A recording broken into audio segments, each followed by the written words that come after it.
네, 안녕하세요. 미국 주식 멘탈 케어하기 멘탈이 전부다입니다. 네, 어제로 2021년 상반기가 마무리가 되었습니다. 그래서 오늘은 테슬라의 2021년 상반기를 잠시 정리해보는 시간을 가지려고 하는데요. 우선 작년인 2020년은 테슬라에게 있어 역사적인 한 해였죠. 1년 동안 주가가 무려 8배 가까이 상승을 했는데요. 2020년 12월 S&P 500 편입을 계기로 테슬라 주가는 $600를 돌파합니다. 그리고 그 기세를 몰아 $720로 2021년 한 해를 시작한 테슬라의 주가는 1월 25일 역사적인 최고가인 $900를 찍습니다. 이후 지난 분기 실적 발표에서 시장 기대치를 훨씬 밑도는 실적을 발표하는데요. 이게 테슬라 주가 하락의 신호탄이 되어버렸습니다. 잠시 반등했던 테슬라 주가는 이후 약 한 달간 하락을 계속해서 3월 5일 최저점인 $540까지 떨어집니다. 최고가 대비 40%의 대하락이었습니다. 테슬라의 주가가 이렇게까지 하락한 건 여러 가지 복합적인 이유들이 작용했다고 봅니다. 첫째로 시장 기대치를 훨씬 밑도는 순이익을 발표하면서 환경규제 크레딧을 제외하면 테슬라가 여전히 흑자를 내지 못하는 적자 기업이 아니냐는 의심이 가장 주요했다고 봅니다.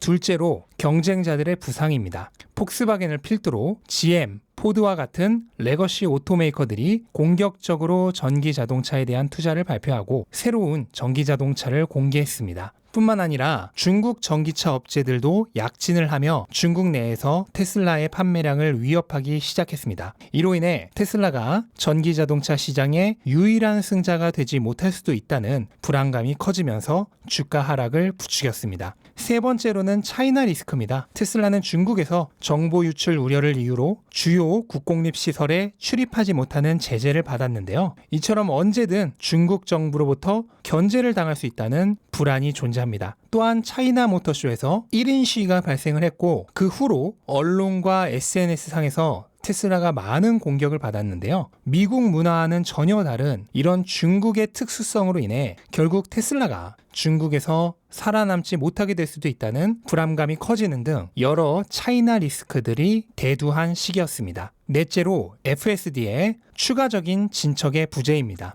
테슬라는 작년 10월 FSD 베타를 내놓으며 다른 오토메이커와 비교해서 테슬라의 최대 강점인 오토파일럿의 가능성을 여실히 보여줍니다. 하지만 올해 들어서는 소소한 업데이트는 있었지만 결국 광범위한 테스트도 그리고 정식 출시도 한없이 지연되며 뚜렷한 진척을 보여주지는 못했습니다. 베타 9은 아직까지도 배포가 되고 있지 못하죠. 심지어 올해 초 많은 투자자들이 기대했던 FSD의 구독 서비스 출시도 지연이 되면서 실망감을 더욱 부추긴 점도 주가 하락의 원인이 되었습니다. 다섯째로 비트코인의 매입입니다. 테슬라는 2월 8일에 비트코인을 $15억 매입했다고 발표를 합니다. 이후 주가가 급락을 했기 때문에 마치 비트코인 매입이 주가 하락의 원인이 된 것처럼 보이지만 사실 앞에 말한 이유들이 주가 하락에 훨씬 더 기여를 했고요. 비트코인 매입은 그렇게 큰 영향을 주지는 않았다고 생각을 합니다. 테슬라의 비트코인 매입 금액은 테슬라의 자산 중 극히 일부에 불과하고 심지어 주가가 하락하는 대부분의 기간 동안 비트코인 가격은 오히려 폭등을 해서 테슬라는 크게 수익권에 있었기 때문입니다.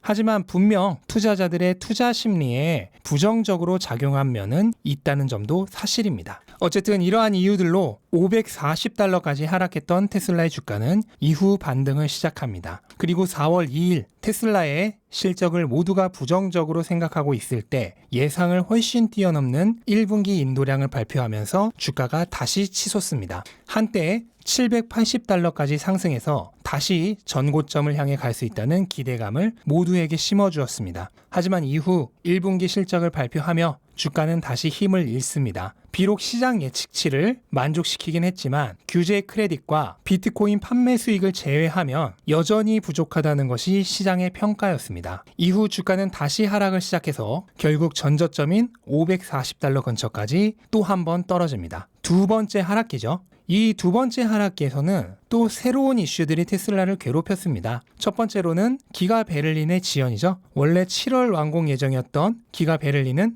독일의 환경단체들의 끊임없는 태클과 그로 인한 각종 허가 지연으로 인해 건설이 제속도로 진행되지 못하고 결국 반년 정도 지연돼서 올해 연말이나 내년 연초로 오픈이 미루어지게 되었습니다. 그로 인해 유럽에서 기대했던 테슬라의 약진이 헛발을 디뎌버리면서 주가에 매우 부정적인 영향을 주었습니다. 두 번째로는 끊임없이 이어지는 페이크 뉴스들입니다. 이 시기는 테슬라에 대한 안 좋은 뉴스들이 유독 판을 쳤던 시기입니다. 물론 대부분은 실제 내용을 과장하거나 왜곡한 페이크 뉴스들이란 것이 나중에 밝혀지긴 했지만 안 그래도 투자 심리가 땅을 치던 테슬라에 대한 퍼드를 훨씬 더 증폭시켰습니다. 마지막으로는 일론 머스크의 트윗입니다. 일론 머스크는 트윗으로 도지코인을 지나치게 자주 언급하면서 안 그래도 많은 투자자들의 걱정과 비난을 받고 있었는데 돌연 비트코인의 결제 취소를 알리고 이후로도 암호화폐 투자자들과 테슬라 투자자들을 당황하게 만드는 트윗을 거의 매일같이 쏟아냈습니다. 이로 인해 일론 머스크는 많은 밀레니얼 투자자들로부터 공적이 되어버렸고 테슬라의 투자자들 중에서도 상당수가 일론 머스크에 대한 신뢰를 잃게 됩니다. 이로 인해 테슬라에 대한 투자 심리는 극도로 안 좋아지게 됩니다.